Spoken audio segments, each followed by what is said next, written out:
I now have the honor to invite His Excellency André Nirina Rajoelina, President of the Transition of the Republic of Madagascar, to address the conference. Tsy tompon-daka era tany amin'ny taranja baolina kitra ihany Brésil hoy ny Flo Rajoelina nanomboka ny lahateniny fa tompon-daka ihany koa amin'ny fahaizana mandray olona.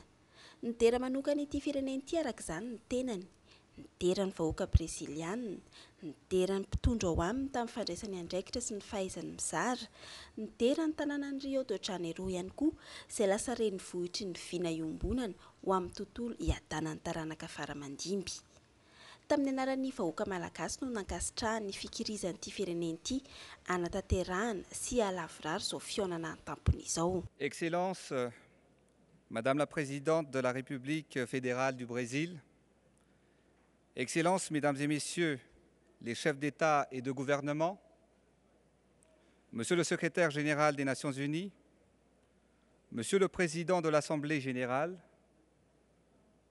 Monsieur le Président de la Conférence, distingués dignitaires et représentants des pays amis et frères, Excellences, Mesdames et Messieurs, d'emblée, je dois avouer que le Brésil est non seulement le champion du monde de football, mais également un vrai champion de la qualité et la chaleur de l'accueil et de l'hospitalité.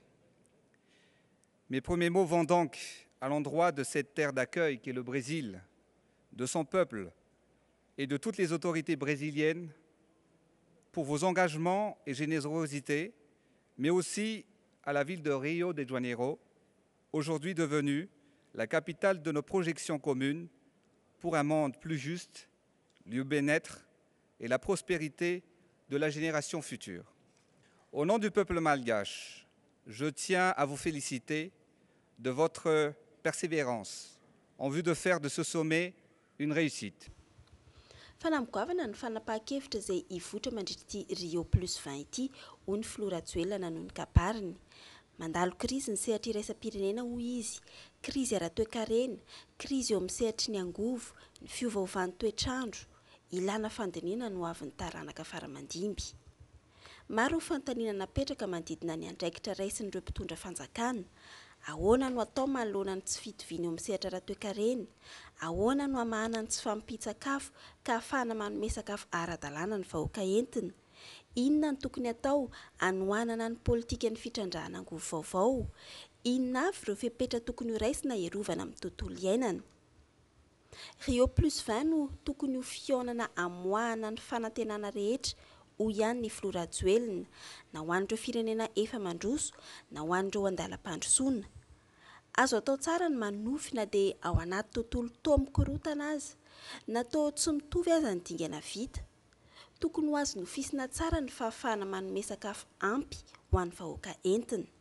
Azo atao tsara ny mamorona toe-karena matanjaka amin'ny alalan'ny harena hananany firenena iray. Les résolutions et les attentes de Rio plus 20 représentent le plus grand défi face aux enjeux majeurs mondiaux actuels. L'humanité est à un moment crucial devant les multiplications des crises économiques et financières, face à la crise de l'énergie et les conséquences des changements climatiques. Le monde dont va hériter les générations futures est au centre des préoccupations mondiales et celles des dirigeants. Beaucoup de questions ont été posées au sujet des efforts et engagements des États. Comment, en effet, pallier au déséquilibre économique? Comment répondre à la crise alimentaire et mettre en priorité une vraie politique pour nourrir son peuple?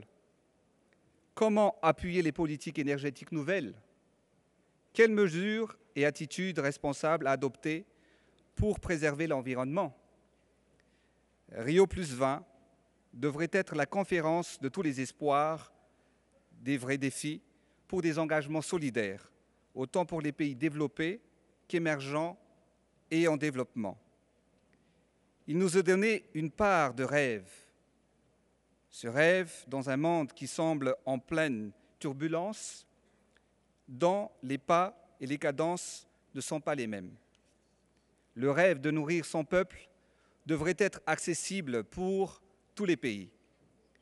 La création d'économies fortes autour des potentiels de chaque pays, de chaque État, est possible. L'inventaire respectif de nos états environnementaux et de nos ressources devrait être priorité. Cette part de rêve et cette rêve doit être accessible pour toutes les nations en renforçant nos solidarités à travers des assistances et en développant des formes de coopération innovantes, permettant ainsi un réel travail sur l'équilibre mondial. Le développement durable, tel que nous le préconisons, est en effet une création et un entretien d'une économie inventive de la politique de prévention sociale et de la gestion équitable et visionnaire des ressources naturelles et environnementales. Ilaina araka izany ny fametrahana ny fahaiza-mitantana, ny fametrahana rafitra matanjaka sy mahefa ary afaka mamorona harena, afaka mampiena ny fahantrana, mitondra vahaolana eo amin'ny sehatry ny angovo ary miaro ny tontolo iainana. Ilaina ihany koa anefa ny fahaizana miasa eo amin'ny samy firenena, eo amin'ny firenena mikambana ary amin'ireo mpamatsy vola. Raha manana sosikevitra ny firenena sasany dia anohana ara-bola ny hafa. Raha afaka mamorona toe-karena vaovao ny sasany dia afaka manohana sy manamafy ny traikefa efa hananana ny hafa. Raha afaka miaro kokoa ny tontolo iainana ny firenena iray, tokony hahazo torohevitra amin'ny fanomezan-danja ny harenananany kosa ny hafa. Il est donc de ce fait indispensable, selon les principes et l'esprit de la gouvernance mondiale, de mettre la priorité sur l'établissement de la bonne gouvernance, de la mise en place des institutions fortes et efficaces. Efficaces et capables de créer des richesses, capables de continuer à réduire la pauvreté, capables d'apporter des solutions sur des questions de l'énergie et des matières premières, capables de préserver l'environnement. Nous avons le devoir d'interagir, à trouver les moyens de mettre en œuvre tous nos engagements en faveur du développement durable, mais aussi d'accélérer son application. Chaque État est individuellement engagé pour une politique globale et une approche spécifique. Néanmoins, toutes les démarches devraient être entamées afin de renforcer la cohérence et la coordination entre les pays, les Nations unies et les institutions financières. Ce cadre institutionnel spécialisé et autonome aura pour seul mandat la promotion des objectifs, la mise en application et le suivi de la mise en œuvre des différentes décisions. Il s'agit également de lui doter d'un outil d'évaluation, des plans et programmes. Il devrait répondre aux vrais défis mondiaux pour atteindre le développement durable. Les pays du Sud feront face à plusieurs enjeux politiques, socio-économiques qui seront différents des préoccupations des pays du Nord. Mais les efforts conjugués selon ces diversités permettront d'atteindre nos objectifs communs selon les spécificités de chaque pays. Car si certains disposent des ressources de potentialité pour répondre facilement à la création d'une nouvelle économie, d'autres sont prédisposés pour des assistances et renforcements de capacités et bénéficieraient des plus-values en économie de partage.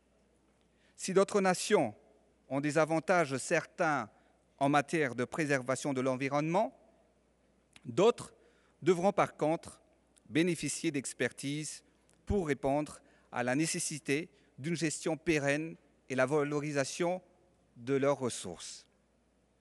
Une vraie politique de coopération sud-sud devrait être donc un levier pour répondre aux attentes pour le développement durable dans les pays émergents et en développement. Une vraie politique axée sur la stabilité régionale, voire continentale, axée sur l'économie verte avec la préoccupation particulière concernant la sécurité alimentaire et l'optimisation des ressources minières, halieutiques, énergétiques et forestières au profit de la population sont plus que des engagements, ce sont des devoirs. Les objectifs du millénaire préconisent un dynamisme mondial pour éradiquer les fléaux de la pauvreté et des inégalités. Rio+20 est un nouveau souffle pour réduire encore et davantage les écarts entre les gouvernances et équilibrer le développement mondial. Manome lanja betsaka ny fampandrosoana ny lafiny maha-olona ny Madagasikara ho ny filoana noho ny lahateniny. Mitsinjo ihany koa ny fahatomombanana ara-tsakafo, ny fanambogoavana dia ny fiarovana ny tontolo iainana, ny fikajiana ny rano ary ny fanombohana ny politika vaovao momba ny angovo azo avaozina. 700 ny mponina ao Madagasikara dia mpamboly avokoa. Tanora ihany koa anefa satria 700 dia latsaky ny 30 taona avokoa. Manana anjara goavana araka izany ny fanabeazana mba hatongavana amin'ilay fampandrosoana maharitra. Tsy maintsy anatin'ny fitoniana ara-politika ihany koa anefa ny fanatanterahana izany fanamby rehetra izany. Antony tsy maintsy anatanterahana ny fifidianana madio sy mangarahara ao anatin'ny fotoana fohy. Nanampy amin'ny famatsiana sakafo amin'ny ampahan'ny mponina ny fitondrana teteza mita. Ny tanjony anefa dia ny mba hiverenan'ny Madagasikara toy ny tamin'ny taona 70 sy 70 maleo tena ara-tsakafo. Ho sompotra ara-tsakafo ny firenena aty amin'ny ranomasimbe indiana ny tanjony, eny hatraty amin'ny kontinanta afrikana aza. Ka ny fambolena no isany ahafahana miroso amin'izay fampandrosoana maharitra izay. Madagascar attache une valeur particulière à l'aspect humain du développement. Nous sommes aussi sensibles aux questions de la sécurité alimentaire, mais la préoccupation majeure est au sujet de la gestion durable de l'environnement, de l'optimisation de l'eau et du lancement d'une politique nouvelle d'énergie renouvelable.